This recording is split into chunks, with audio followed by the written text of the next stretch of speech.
All right, hello, observational drawing is who I'm making this video for. Today I'm going to talk about in this video sighting. There's different sighting techniques. We're going to start with the simplest one, which is vertical and horizontal alignments.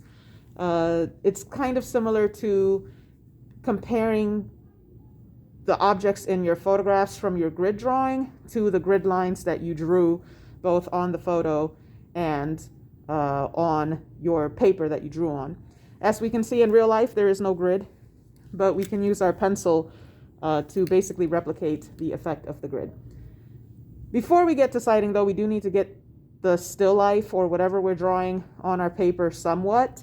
So I'm going to very quickly just sketch out where everything is. I'm going to draw all of these objects: the dressmaker's form, the green vase, the lamp, this rose, the clear bottle, and the ceramic, whatever that is. And I'm going to try to draw while my phone is in front of me. So this might be a little awkward, but I'll try my best. So I'm going to begin with the lamp because I see that it's the tallest thing. And I want my still life to fill the frame completely.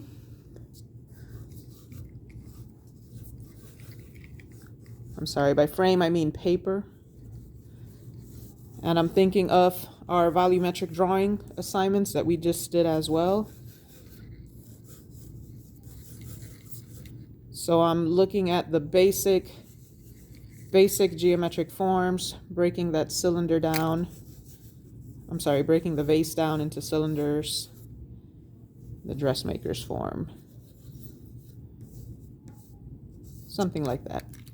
All right, so if I tilt down just a little bit, I hope you can see that I sketched the whole thing on the page very lightly, but maybe it's not accurate. So this is where our first, most basic sighting technique comes in. I wasn't being careful to draw incorrectly on purpose. I hope it's wrong so that I can demonstrate how to fix things. So let's see. Okay. I'm going to start with the lampshade, and I'm going to kind of darken that in so that you can see it.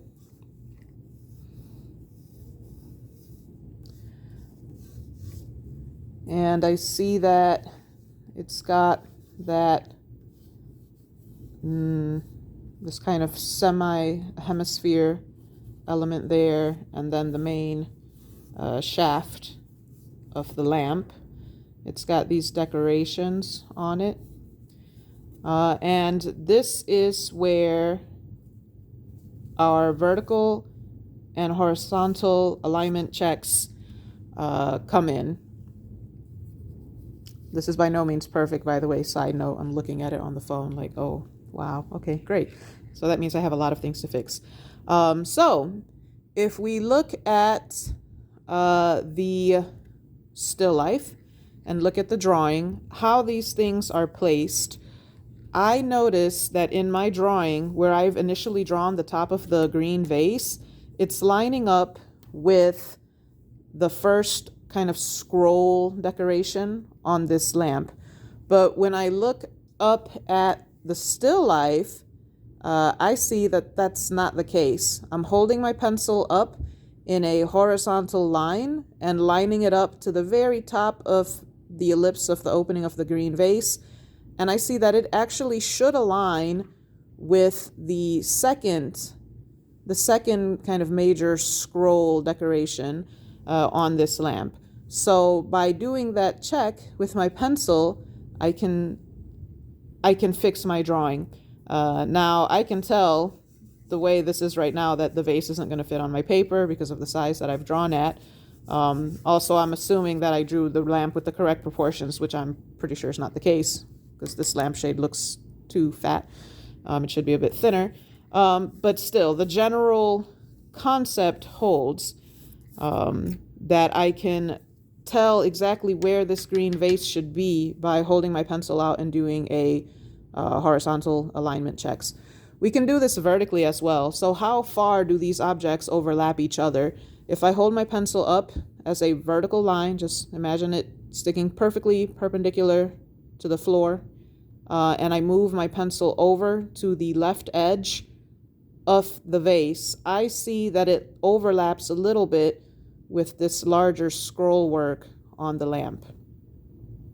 All right. So when I look at my drawing, I see that I have them overlapping a lot. I have that vase all the way over here, whereas it should be more like just barely overlapping with the edge of this scroll from the lamp. So I've done a vertical correction. Now I need to do a horizontal correction as well.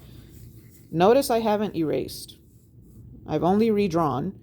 If I had erased this first, I might have redrawn this ellipse in the same place, which isn't terribly helpful. But by redrawing first and then erasing later, we don't make that mistake.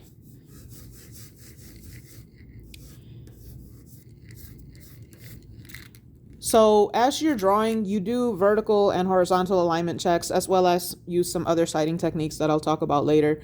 But you can do this to compare anything. You can do this to compare the positions of anything. When you had the grid, you only had the grid lines that you drew in.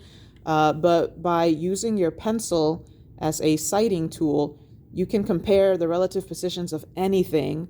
So for example, I can see that the middle of this ceramic jug thing lines up with about the bottom third of the green vase.